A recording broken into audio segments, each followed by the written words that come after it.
Isang mapagpalang araw mga kaibigan, Biyernes po ng hapon, half day. Ayun guys, bago ako hihiramin ko muna ang inyong 13 minutes guys. At gumawa tayo ng greetings. Sana po ay nasa mabuti po yung kalagayan lahat. Po sa The Creators Vlog, sa inyong harapan, bumabati po ako ng isang dibo. Joke lang guys. Babatiin ko lang po si Marian Official sa kanyang kaarawan. At sana po ay marami pang birthday na dumating sa iyong buhay. Ito lang po, sinabi ko na nga po sa inyo na hiramin ko muna yung 13 minutes inyo guys, para lang sana po ay huwag kayong magsawa, huwag po kayong mainip, kwento lang. At ako po yung magpapasalamat kay Marian sa lahat ng bagay, sa mga pagtiyaga, pag-uunawa, lahat na. Maraming salamat sa lahat ng support na ginawa mo sa akin. Hindi ko makalimutan yan, although hindi naman tayo lagi nag-uusap gawa ng sobrang dami ko ng ginagawa ngayon. Hindi lang din yan, medyo mahirap na rin ang sitwasyon ko ito dahil nga sa request mo. Lumayo-layo muna ako sa kapaligiran na medyo toxic kasi parang makagawa ng video mo yan, baka magkakaka naman mamaya mawala alam mo na kung mawala ako ng wala ako sa linya, alam na hirap na sitwasyon ko ngayon, kaya medyo konting konting distansya lang sa mga toxic ng mga tao. Kaya ikaw naman ikaw yung marunong umintindi kaya ako na lang umayo para sa katahimikan ba. Balik tayo sa sa celebrant. Yan. Maraming salamat sa lahat ng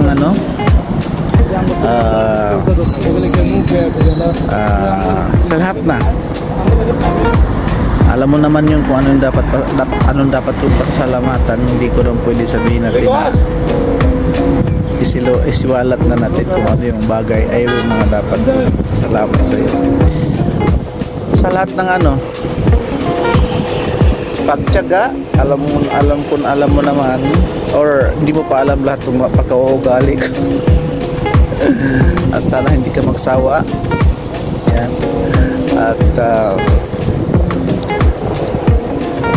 sa birthday mong ito, sana ang may sasabi ko lang, lawakan mo pa ang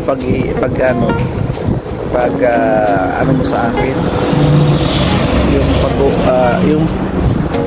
yung medyo madali kang bugnutin ka. Kaya alam mo naman na nandun tayo sa social media, kaya intindihin mo na ako lang naman alam mo naman kung ano mangyayari din sa kaya hanggang yan lang yan. At yung pag-unawa mo, lawakan mo pa. At huwag lang pikon, huwag lang mainis, huwag lang, alam mo naman yung given na yung masungit ako sa paningin mo, sana maintindihan mo, luwag-lugan mo pa kunti. Yan. Birthday mo to, di na kita iinis. Greetings ko sa'yo. At malapit ka nang uuwi. Sana mag-enjoy ka sa family mo, sa mga sa mga kilos mo. Kaya balang araw makikita din tayo. Huwag ka lang mainip.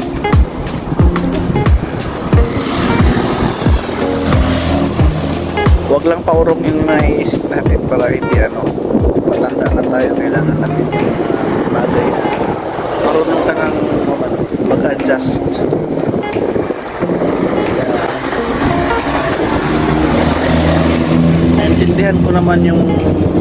Naintindihan ko naman kung ano yung naramdaman.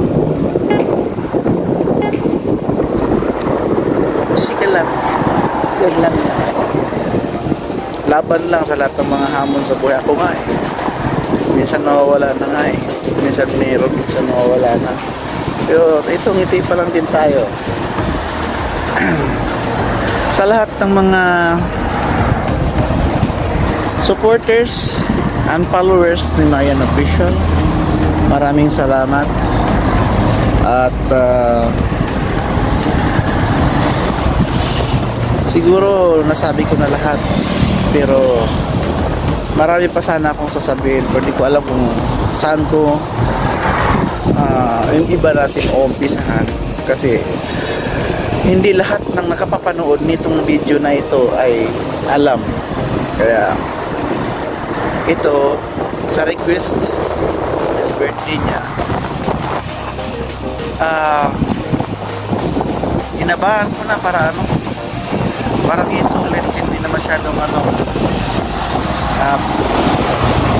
sana hindi nyo hindi kayo magsawa sa pakikinig sa salaysay sa greetings na ito para sa kanya, sa karawan. Para sa akin na hindi ko ito hindi ako maiinip or magkasawa sa pagkasabi sa kanya na salamat sa lahat ng pag-back up mo sa lahat ng mga bagay na nandun ako sa time na parang lugmok, andyan ka. Although minsan nakakairita. Alam nyo guys na hindi ko kasi sanay na meron akong hindi pa nakakaalam, mag 1 year na po kami ni Marian. Pero hindi ko kasi sanay na may kasama na mayroong nagtatanong, mayroong nagmi-message. Kasi guys, hindi ako yung tipong tao na yung ka-chat ko lagi ate ko, mga kapatid ko. Pero yung chat niyan guys, hindi yung nangungumusta ka, nangungumusta sila dahil may kailangan. Yun. Hindi mangungumusta, kumusta ka na, ganun ganito. Alam na, maraming makaka-relate yun kung bakit ka kinukumusta. Maraming mga OFW dyan, bakit ka kinukumusta, bakit kami ni-message. Anong oras kami ni-message sa kumusta na yan, alam niyan. Ako, yan, hindi ako sanay na merong maya-maya may nag-message sa akin. Maya-maya merong, basta hindi ako sanay. Ngayon, kailangan ko sanayin kasi meron ng tatawag niyan, partner in crime. Joke lang guys. Hindi naman kami nag-aaway niyan guys. Binibiro ko lang siya, pero minsan kasi napipikot. Ako kasi yung tao na hindi yung marami nagsasabi na masungit daw ako pagdating. Medyo okay yung ko. Sobrang na tayo guys, yung init. Ako yung tao na sa first impression nyo, unang tingin sa akin yung masungit daw. Hindi ko lang din alam kung bakit yung sabi. Basta yun lang guys ang ko sa sarili ko. Sa tingin ko, di naman kilalanin nyo muna ako. Yan.